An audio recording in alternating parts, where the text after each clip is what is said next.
Audio's working. Hold on a sec. Scenes and sources.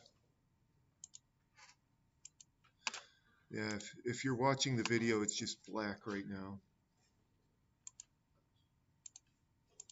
There we go. Okay, we're good with that. Let me also get the book so I can see what it looks like. Okay, we're ready. I'm ready finally. So do we have any questions or concerns, issues with the homework that we need to go over? So relations, you had some relationship issues? Yeah. You do? Well, I was talking about this. Oh, okay, about a different relationship issue.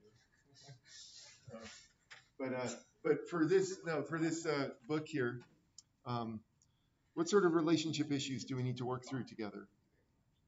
I thought you had mentioned in lecture that if you had like A composed B, that B would be kind of evaluated first. So then we would use the first pair from B, and then the second pair would be coming from A. And is that not the way that they're doing it here? For questions 4 and 5, I'm pretty sure I wasn't able to get a single answer. And then when I looked at the answer in the back of the book for 5, they had done it so that A would have been first. Okay, let me see what this looks like. We got R1 composed with R2 union with R3. Ooh. Yeah, they're doing it the other way. Why are they doing it the other way? Hold on a minute.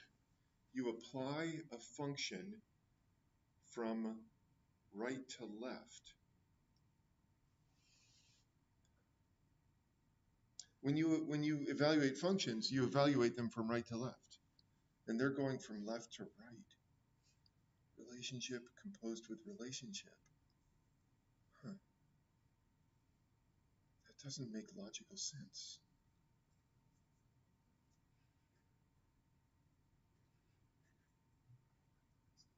That's really weird. I mean, I guess we can do it their way.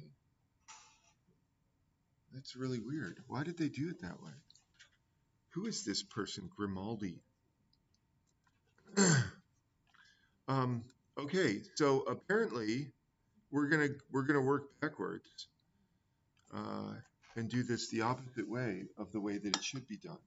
Yeah, I mean, here, just let me. So here, just let's talk about what this means real quick and make sure that I'm. So we have f of g. So this is structurally what we're dealing with here. And when you evaluate this as a function, you always go from inside to outside. And it's order of operations. You do the stuff in parentheses first, basically, and then you do the stuff outside the parentheses. And this just means f of g of x. So notationally, this composition operator should work the same way because relations are functions. Essentially, you're mapping one thing onto the next. Yeah, this is bothersome. Just a minute. Let me just look at this again. Why? Why are they doing it this way? Why didn't I read the book? Sorry. Just a minute. I'm just going to double check something here. Hey, what? You dropped your bass guitar on your foot? All right. You don't have to. So I'm just double checking. Yeah, these guys are complaining that I don't know what I'm doing, and apparently I don't. Composition from A to D.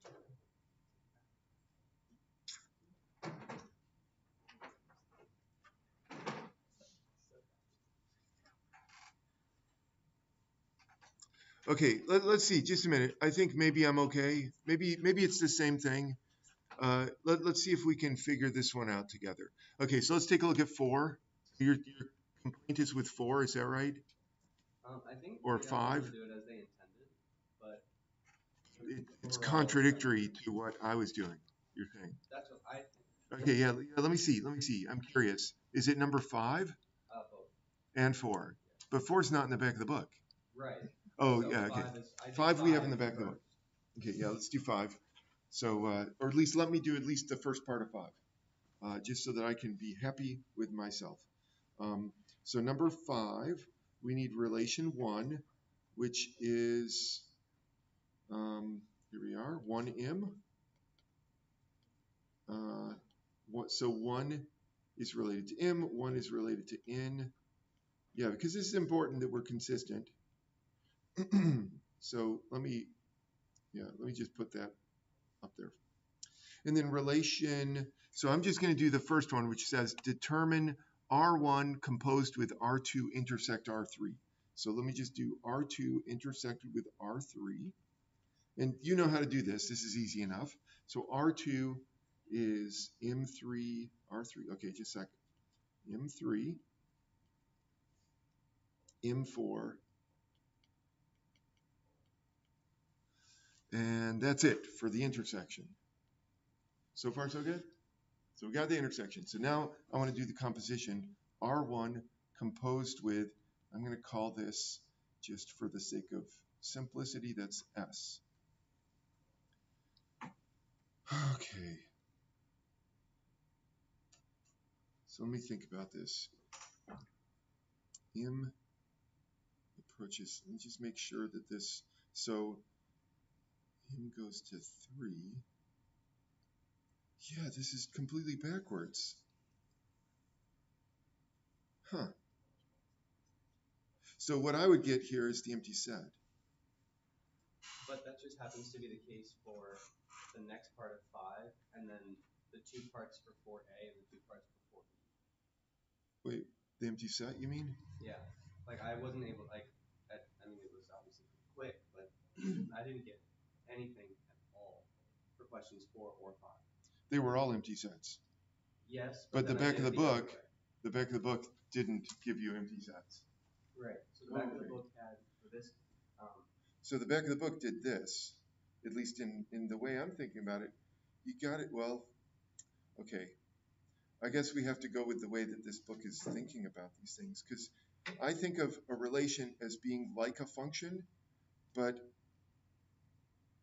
notationally, they're not doing this. So we're going to do it their way, which means you do this first and then that, which really bothers me, but I'll go with it. I'll go with their method here. So 1 will be related to m, and then m is related to 3. So that means 1 is related to 3.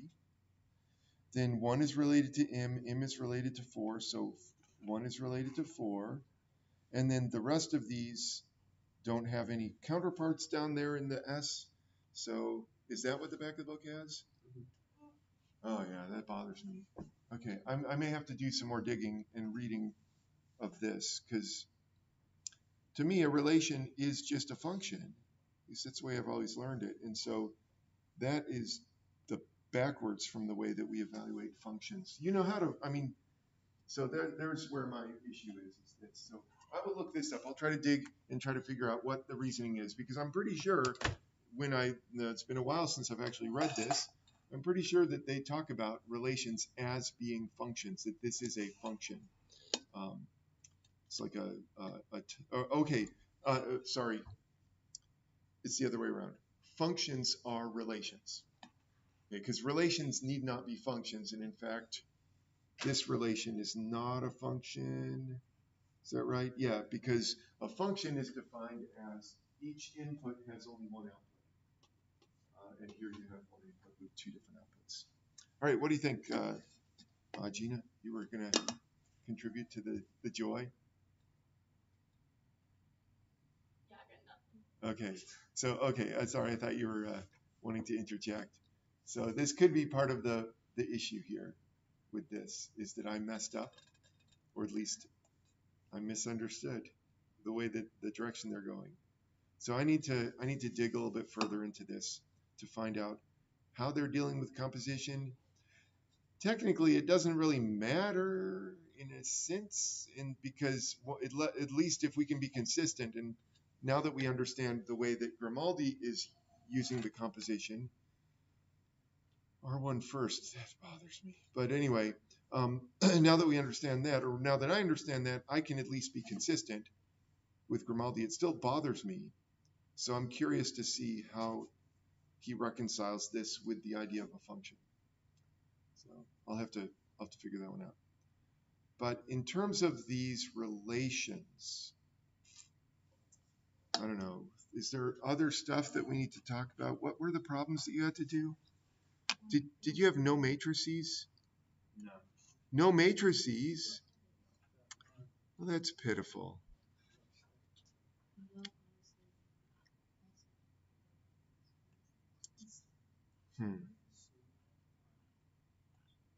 Because I've got a matrix on my quiz. Why do I have a quiz matrix? I thought we were doing matrices. All right, yes, sir. I don't understand in problem 1. Okay. They have one set for the third power. Ah, yeah. Okay, yeah, we can deal with that one. So apparently, now that I understand how they're writing these things, with number 1, you have R, and is that an S? A funky cursive S? I put a Y. I couldn't figure it out. I tried my best to make a loop at the top. Yeah, I think it's an S.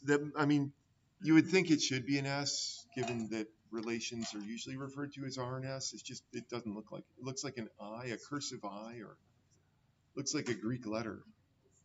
But anyway, whatever it is, now that we understand, or now that I understand how Grimaldi is doing this, my answers to R of S, I'm going to call it S, and S of R will be the opposite of what he has in his back of the book. But hopefully you can, do we need to do either of those compositions of the first two on number 1? Yeah, we'll get to the third power in a sec, yeah? We just do 1. Yeah, let's take a make sure that we're on, and then we'll do R cubed. Okay, pardon me. So I'm going to use R and S.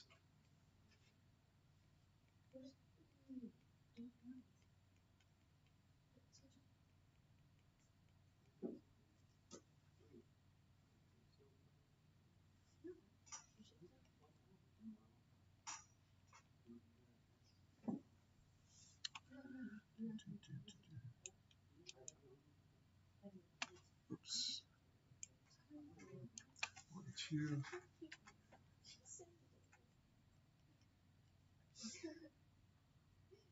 3, 2, 4. All right. So we're going to do the Grimaldi way. So using the Grimaldi method, so like I said, I will look into this. Is this what I want? No, I don't want that. Let's undo that. Where's my? That's what I want. Okay, there. I need a big blue circle. Okay, so big blue circle. So using Grimaldi's method, he's saying do this first and then do this. So we go, okay, 1 is related to 2, and then down here, what's 2 related to? Well, 2 is related to both 3 and 4. So since 1 is related to 2 up here, and 2 is related to 3, and 2 is related to 4 down here, then in this, I'm going to put that 1 is related to both 3 and 4. So that's the start. I just pause because that might have blown your mind already. But so we have 1 is related to 2 here, and then 2 is related to 3. So 1 will be related to 3 in the composition. And then 1 is related to 2, 2 is related to 4, so 1 is related to 4 in the composition. So far, so good? You got those two? Yeah, yell out if you're like, that doesn't make any sense. Okay, so now let's go to the next one. The next one is 1 is related to 3 up here. And notice that in S, 3 isn't related to anything. So this isn't going to do anything for me down here. So we're all done with that. What about 2 is related to 4? 2 is related to 4, but 4 isn't related to anything down here.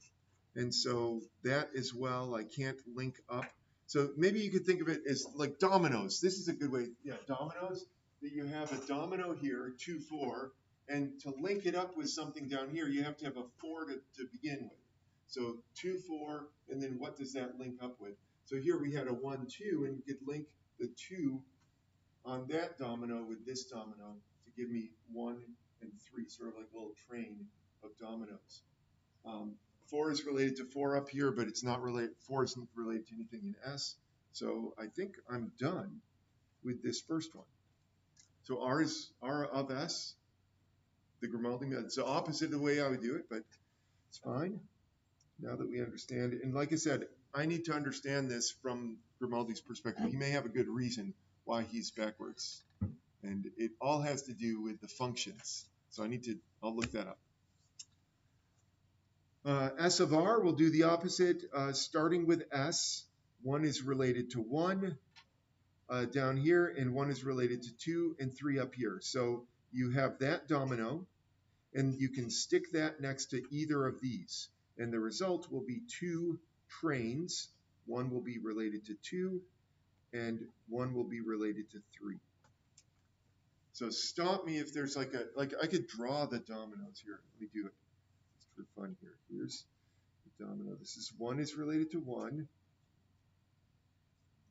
1 is related to 2.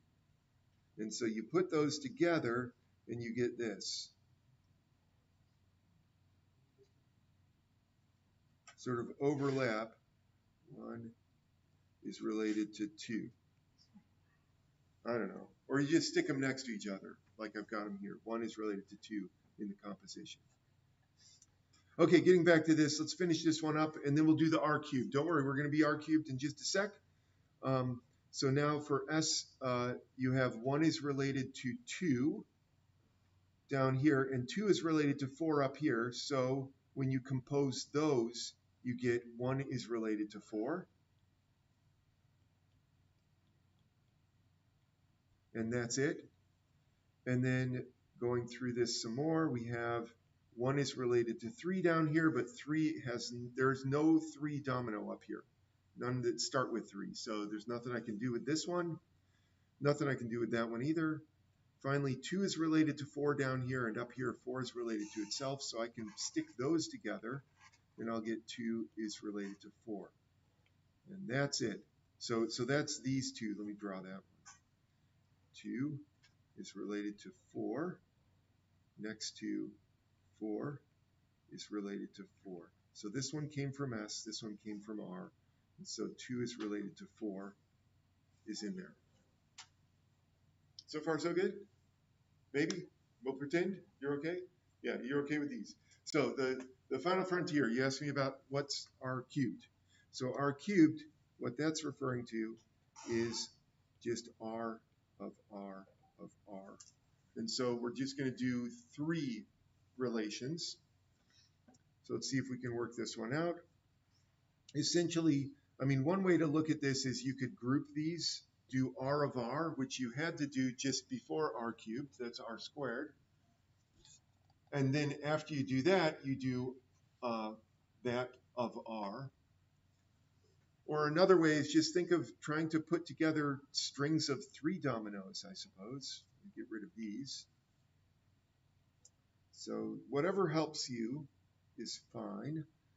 So let me do the domino thing, and then I'll also do, well, here, I'll do R squared first. It's easy. So if you did R squared already, you got 1, 4, and 2, 4, and 4, 4. I believe that's it for R squared. And then R cubed will be R squared of R, or R of R squared. I believe it's going to be commutative, so it's at least in this case, or associative. So it's, do this however you want. 1 goes to 4, or 1 is related to 4, 4 is related to itself. 2 is related to 4, 4 is related to itself, and 4 is related to itself twice. So that's R cubed. Yeah, I'm not going to do the domino thing. That's dumb.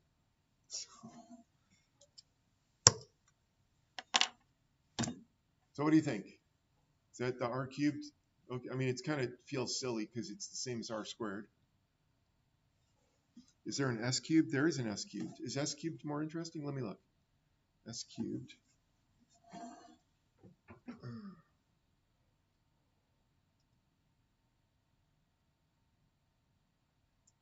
No, S cubed is boring as well. Why are these boring? Yeah, I'm not at all happy with these choices. Although I guess I've been told, I've been teaching here for 27 years, so I've been told various times that whenever I say something is interesting, students know that that's something to be feared, apparently. So I've been told in the past that you guys don't want any interesting homework. You want your homework to be boring. So if it's interesting to me, it means, oh, this is actually hard. So it's kind of fun. So I'll slip in one or two interesting things maybe, but on tests are going to be boring. So. All right, anything else about this homework? Are we okay with this? I mean, I know this isn't quite, I should have looked at it before yesterday, because my quiz doesn't, we can't do our quiz, so we're going to have to set that aside. So what do we do? I have my lesson. Well, we could do the lesson. It's fine. We'll do two things. So we'll do the lesson, and we'll also have a review of the matrices. So what's on the quiz is what I was expecting for some, I don't know. Like I said, I didn't preview my homework list, and the homework list is from 2 years ago. So it's been 2 years since I made that list. And I was expecting the matrices. You remember we did the matrices last time? So apparently that's not what's on the homework. So we'll save that quiz for Monday. You can look forward to it. For today, we'll do two things. I've got posets here to talk about. We'll get to that in a minute. But let's just review the matrix thing, just to make sure that we're okay with it. So here's what I'd like to do. Let's take this homework problem that we just did, number 1. Let me get rid of all of this stuff. And let's see, delete. Whoops. No, I'm not going to delete. Sorry, I just realized I don't want to delete. I'll just delete this. Delete this. Okay, so here's what I'd like to do. I'd like to take these two relations and write down the matrix that is, how do they do this? Do they use a parenthesis? I'll just check. Is it curly or is it just normal? The curly. Oh, no, it's normal. Oh, the R is curly. It's this is a normal parenthesis. There. And M of S. Okay, so what I'd like you to do is do your best to write down these two matrices, and then we'll see how we're going to use them. So just to remind you, these matrices, what you're going to find is that, now I'm starting to understand Grimaldi. Anyway, in terms of the ordering here, we're going to see this with the matrices. But if 1 is related to 2, then you'll put a 1 in row 1, column 2 in your matrix. 1 is related to 3, so you put a 1 in row 1, column 3. Let me put those in there so that you can see them. So I've got 0 here, and then a 1, and then a 1, and then a 0. So I'll let you fill in the rest of that matrix, but that just indicates that 1 is related to 2, 1 is related to 3, and that's it.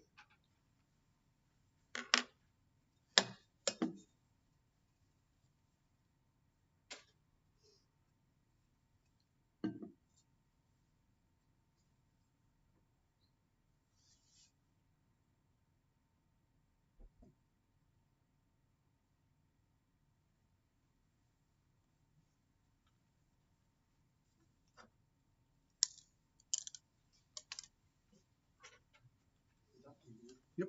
Would this effectively turn the elements in R into the vertices of the graph? Same thing, yes. Yeah, you could draw graphs as well. Oh yeah, we could do that. That'll be fun. So when you get done, well, let's do the matrices and talk about those, and then we'll do the graphs. We'll do the graphs as well. So if you get bored with the matrices, you can do the graphs.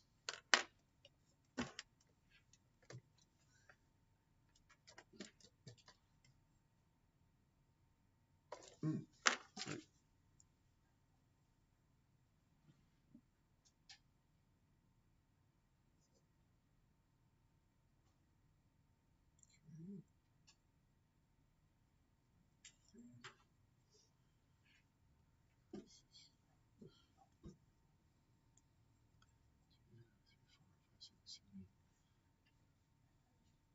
Oh, how funny.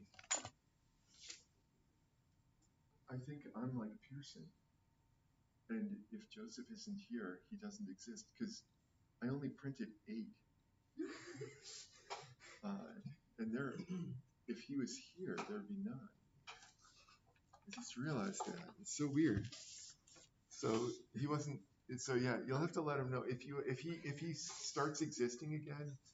Let him know this phenomenon that he needs to. It's like the Schrodinger equation we're going over in Yeah. physics. Sure. The probability of finding an element is high if an element exists. So yeah.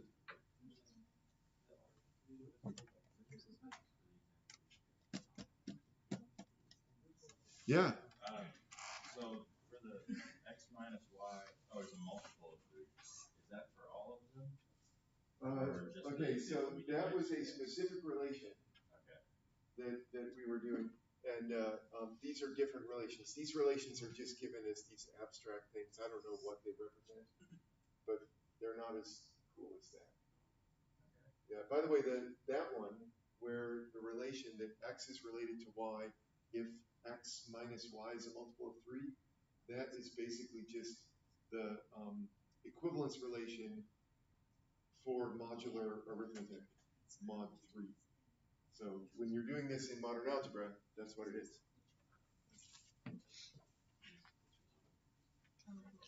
All right, let's get this done here. Pearson, what's the second row of my matrix R? 0, 0, 0, 1. All right, very nice. Sarah, what about the next row, the third row? All zeros. What? All zeros? Yeah, I guess you're right. There's no 3 there. It's 3's not related to anything. I guess 3 doesn't like anyone. It's a loner. Okay, finally, Sam, what about that bottom row? 0, 0, 0. All right, 0, 0, 0, 1. Very nice. Now let's do the same thing for S. Let's blow through this. This shouldn't take too long. Oh, there's someone who doesn't even exist. Gina, though, exists. What about row 1 for the S matrix? I got 1, 1, 1, 0. Nice job. And then Peyton, what about the next row? 0, 0, 1. All right, very nice. 2 more to go. Lucas, what about the third row? I have no idea what's going on. Okay, well this is good though. That's why I pick people at random, because you're not going to raise your hand. But once I call him, you're like, oh, okay. So here's what we're doing: is we're taking this relation here, and we're going to just encode it as a matrix of zeros and ones. 0 means that the 2 elements are not related. 1 means that they are related. So I'm having you do row 3. So let me walk you through this one at a time. Looking at that set is 3. So this is the third row, first column. So is 3 related to 1 in that set? No. Okay, let me put a 0. So no is 0, just as it is in computer science or anytime logic. 0 means no. Okay, is 3 related to 2? No. Very good. I bet you can fill this out even quicker than me doing this, but let's do it. Is 3 related to itself? What about 4? Is 3 related to 4? Oh, so there it is. There's your matrix. So the matrix is just keeping track of whether or not an ordered pair is over there. You put a 0 if it's not there. There's a 1 if it is there. So anyway, that's why whoever it was that said 0, 0, 1, 1 here was because 2 is not related to 1, 2 is not related to 2, but 2 is related to 3, and 2 is related to 4. So that's where the matrices are coming from. One more row. We can do this. Joshua, what is that bottom row? I think it's going to be all zeros. All zeros as well, because 4 is not related to anything. Very nice. Whew. Okay, now let us see if this all makes sense in terms of the composition of matrices. So let's see. R composed with S is going to be encoded by the matrix of R times the matrix of S. So let's see if this works out. So we're going to take the matrix for R, 0, 0, 0, 0, 0, 0, 0, 1, and multiply it by the matrix for S.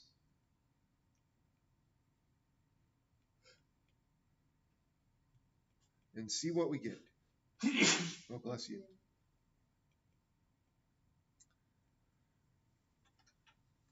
So you all know how to do matrix multiplication, maybe.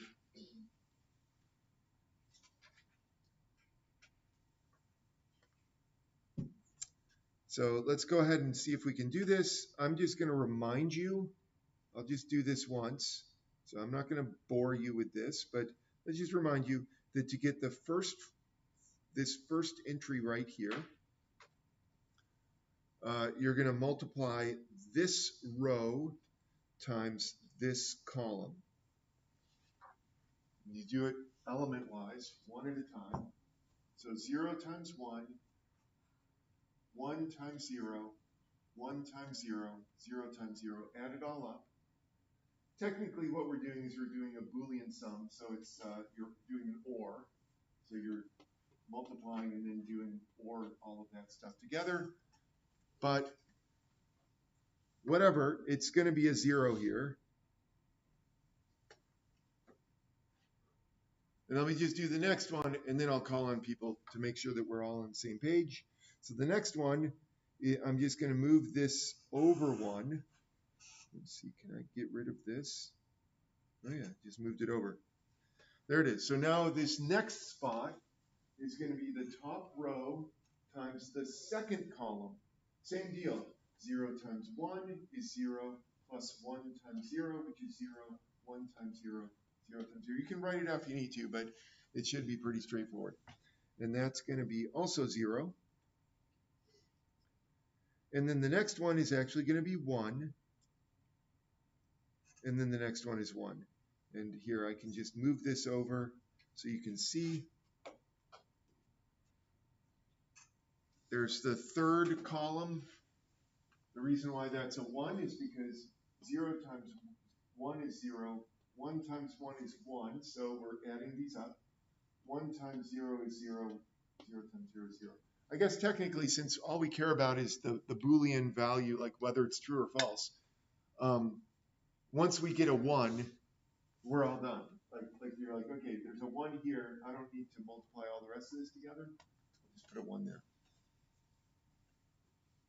So top row makes sense?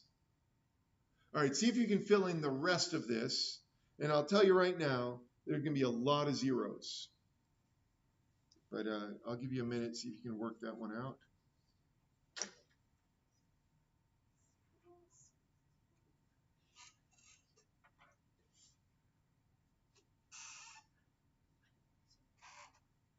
Actually, all the rest of them will be zeros, won't they? No? There's another non-zero? Okay, they're all zeros. So yeah, this one's super boring, which is what you want, right? Boring the better. There we go. So there it is. And in fact, that does correspond with this. So now I think I understand at least part of the logic of doing the composition backwards for relations.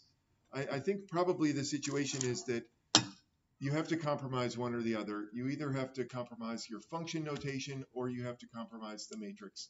And so Grimaldi probably has, but I'll look this up anyway because I'm really curious how he reconciles this with function composition. However, you can see that this makes, you're taking R and then S. So R of S, multiplying these two matrices together, you do get the relation that I've boxed over there. And if you did the opposite, if you did S and then R, you would actually get this one here. I'm not going to do that. We don't want to spend too much time with it. So the other thing to note is R squared, which we could do. Matrix, so let's do that one. just to look at that. So here's R.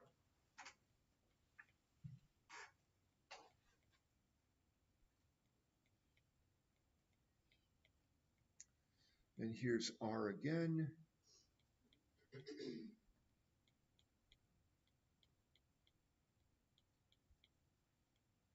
So you have R times R, which is R squared. Well, those are actually the matrices, but I'm just going to call them R, so R squared. So I know we've already done this. It's up there. You can see it. It's up on the second from the bottom of the black stuff over there. But we're going to do it matrix method. So we've not much to say about it, I guess. Is row and column. I'm going to get a 0 here. This next one is also a 0. Next one is a 0, and then I've got a 1. Let me know if any of these, I'll give you a minute to digest that, sort of just eyeball these, make sure that it makes sense. But if something looks awry, let me know. Oh, something does look, no, it doesn't look awry. I'm good. Yeah, what do you think? Why is the last one a 1? Because the last one is a 1. Oh, you got it, but I'll do this anyway. There's that row times this column. When you do that, you have 0 times 0, which is 0, 1 times 1, which is 1, and so now we're done. You've got a 1, but 1 times 0, 0 times 1, add it up, comes 1. Any others? Other complaints? All right, so yeah, I'll do the rest of this relatively quickly. I mean, once you get used to looking at your matrices and multiplying them, in fact, if you've had linear, has everyone had linear? Yeah, linear algebra. No, you haven't had linear yet? It's okay. You understand matrix multiplication generally? The form. Oh yeah, differential. We did some of that. Good. So Yeah, you thought that was weird last semester too. that's okay. Differential, but not weird. Well, it's not a prereq, so it's fun. It's fun. But anyway, getting back to this, yeah, let's just blow through this now that we've, and those of you who had linear, it's not like you're doing matrices the whole semester, are you? Linear, oh, it's all matrices all the time. Okay, never mind. I don't know what linear is. I taught it once.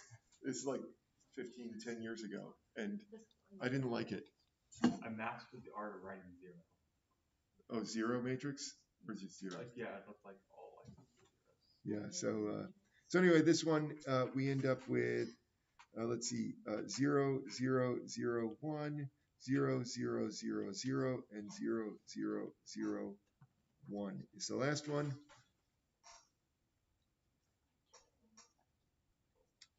I think I got all that correct. And so, anyway, you can see that that does correspond with what I have up here in the box.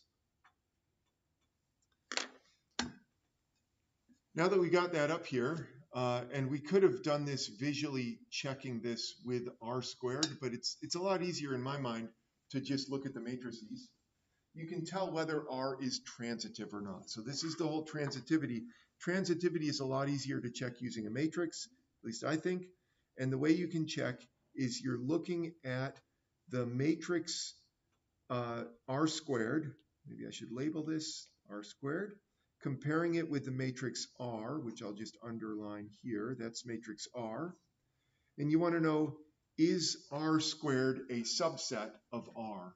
If R squared is a subset of R, then R is transitive. Well, is R squared a subset of R? It looks like there's something there that is not part of R. So all the other ones that are in R squared, so essentially you're just looking at the ones. You're like, okay, there's a 1 here.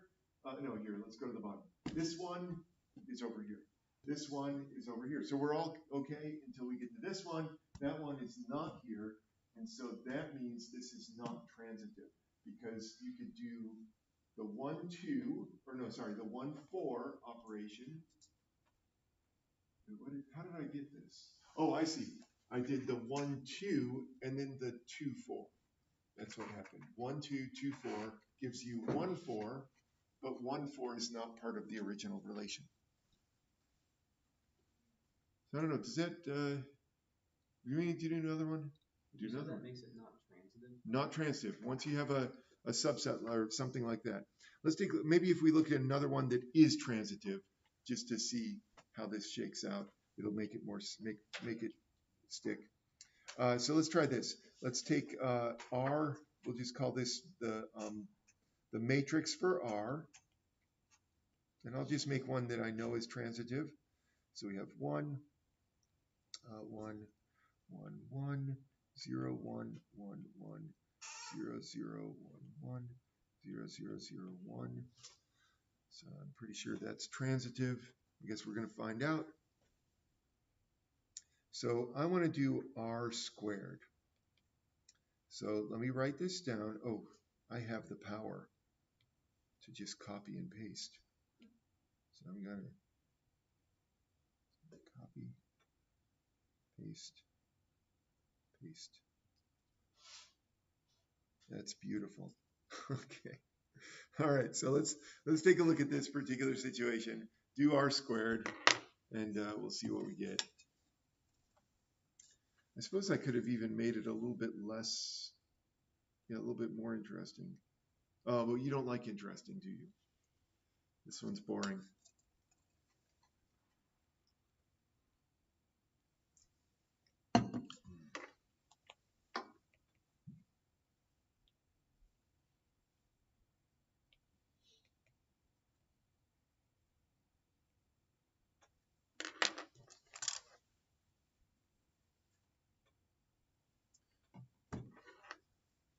All right, hopefully this doesn't take you too long. So I'm going to start calling on people momentarily. Ooh, before I do that, I need to look.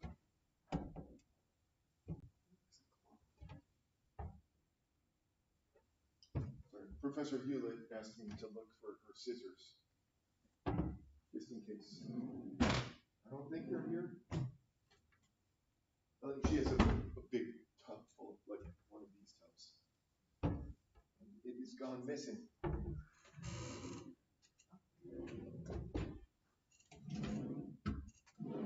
One more? No. I know, weird stuff in there, but no scissors. Okay. All right, so I know I just distracted you from doing your job, but I think you're probably good at this. John, what do you get for the top row for this product? All right, very good. 1, 1, 1, 1. Now, just technically, I wanted to make sure technically what you got was this 1, 2, 3, 4. But like I said, we're treating these things Boolean. Here's why it's 3 and 4. You're multiplying this row times this column to get the 3. So it's 1 times 1 plus 1 times 1 plus 1 times 1 plus 1 times 0, which gives you 3. But in a Boolean sense, we don't care. We just want to know, is there something there? And so thank you for just getting rid of all of those big numbers and turning it into 1. So 1, 1, 1, 1 is fine. All right, next. Oh, any questions about that? I don't know. That may bother some of you. Like, why did you get rid of the 2? I like 2. No, you're okay with the 2? I guess computer science people, you're like, yeah, whatever. It's true or false, right? Okay, so next, who's this? Why is there no one up there? Now there is, but that person doesn't exist. Lucas is here though. Lucas, what about row 2? Can you do that one for me? I got 0, 1, 2, 3. Very nice, 0, 1, 2, 3. And then once again, because all we care about is that, is there a number there or not? We're going to turn the 2 and the 3 into 1s. Just otherwise it looks a little funny because there. Because technically, we're just asking, is 1 related to 3? Is 1, or 2, sorry, is 2 related to 3? Is 2 related to 4? It doesn't matter how many times it's related. The 2 and the 3 that I just changed to 1s, they kind of represent something. They represent how many different ways you can get from 2 to 3 and 2 to 4. But all we care about is that you can get there. Pearson, what about this next row? 0, 0, 1, 1. Very nice. And once again, that last one was a 2, and then we reduced it to a 1 because we don't care about the fact that it's a 2. Peyton, what about that last row? 0, 0, Beautiful. Okay, so this one's pretty boring because not only is it a subset, so R squared is a subset of the original matrix, it's the same as the original matrix. So that's why it's like, oh, well, that's kind of boring. It would be nice if it was actually a proper subset, but still. This is a subset, so this thing is transitive. How could you have something that's a subset but not the exact same as the transitive? Okay, so we need to find an example. Just a sec. So let's try one more. I'll try to do a better job. 0, 1, 1. Give me a sec here. How about 0, 0, 1? Let's try that. Just a super simple example. 1 times itself.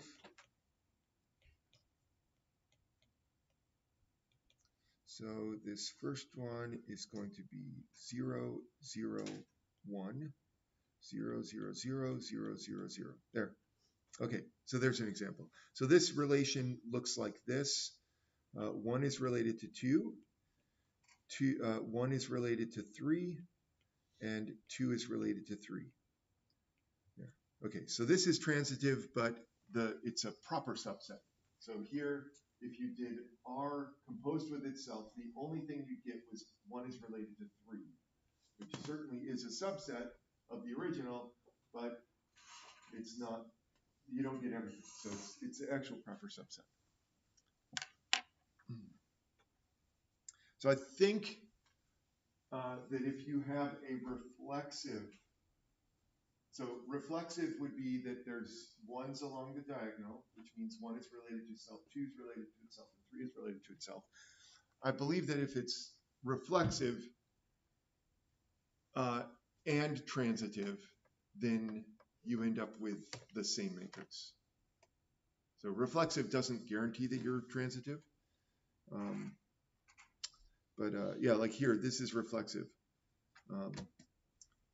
Symmetric and anti-symmetric, like this one's anti-symmetric, but that doesn't guarantee that it'll be transitive. Or if it's symmetric, you can have a symmetric.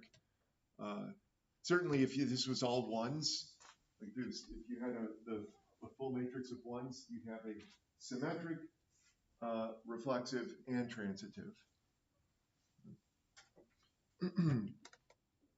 But yeah, you just square a matrix, and if you get a subset, proper or not, then you're transitive. So this is transitive.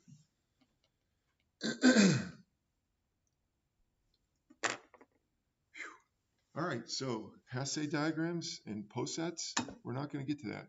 Is that right? Yeah, there's only 5 minutes. So, so apparently the homework for Monday is the matrices. Now that I've looked at it, Sarah was kind enough to force me to look at the book earlier. So we won't start the posets until Monday. My apologies for being off by one. My job for this weekend is to figure out the whole business with functions, because that's bothering me now. Yeah, it's just page 355, like 17 and 18 or whatever it is. Yeah, it's big. It's still, the homework is still like on track. Well, now it is. Yeah. Oh, is it? Let me double check. No, it's good. Still good. Okay.